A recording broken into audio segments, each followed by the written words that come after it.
Ooh, that's a cool chair. Like, look at the lines on that guy. There's things just packed in everything here, so you've just gotta keep an eye out. You have to have an eagle eye. Hi, I'm Desiree Maurer, and I'm a prop manager.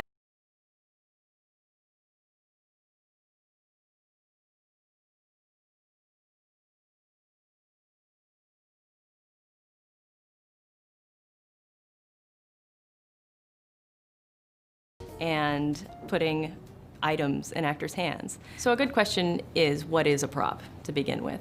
I like to use a real-life example of, say you're moving. The house and the walls and the floor and the doors and the windows, those are all scenery. Everything that you bring to the house in your moving van are props. So we're talking furniture and your newspapers, your books, all of your personal artifacts, all of the little things that make up a life. It's often landscape also, so all of the vegetation. Sometimes a prop is a baby. Sometimes a prop is an animal, not live animal. I guess my craftiness was inspired by my grandma Maurer. She always had a craft project to entertain us when we spent a lot of time over at their place. My background in the arts started with dance. I was a dancer, and that's what got me interested in the arts in general. I hadn't had any experience with theater until college, about my sophomore year in college. I got my degree with an emphasis in set design. Through the shows that I worked on in college, I really enjoyed the sourcing and the finding and the sort of the being out in the world and creating out in the world, I suppose, rather than doing it from a drafting table. I found that propping suited me much better. So I spent a year doing some film work in LA, and then I got a job offer back in Phoenix as the prop master at Actors Theater Phoenix. I decided to move to New York, and a good friend of mine, Tia Torsha, who's the costume shop manager here at Playwrights Horizons, introduced me to the prop master here, Jung Griffin. And so I assisted Jung here at Playwrights. And then I was hired at the Atlantic to prop manage. And then Jung decided to go to grad school, so the position here at Playwrights Horizons opened up, and that's how I got here. This is my third season. So the process is all a countdown to tech rehearsals. About 6 weeks out, we get preliminary designs. I'm given a budget, and based on that, I will start to form a forecasted budget to determine how to both afford the furniture and dressing that are in these designs, and also the props that are called for in the script. I'm just looking at my list. I will start making a list based on the props that are mentioned in the script, and talk to the designer about what their wishes are in terms of the style and the colors. And then I'll start shopping and scouting out furniture.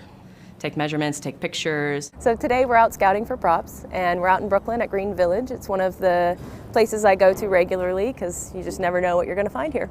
When everything comes together after I've done my first round of scouting, I might have to eliminate things that are more costly. Oh, hey, jackpot. Oh my God, this is wonderful. I think these will do. So then we go back to the set designer and go over our options and make some choices, and the set designer will consult with the director. And you have to sometimes draw out the answers because a set designer or a director will have a very specific idea in their head, and you have to be able to ask the right questions to pull out what they're really looking for. And it's usually a conversation about who the people in the play are. If you're out scouting for something like a very hard to find item that you really just can't build from scratch, you'll often adapt or repurpose other items meant for other purposes and convert it and make it into exactly what we need for this show. For instance, on the Retributionists, we needed these antique lampposts. It's what the set was full of, these antique lampposts.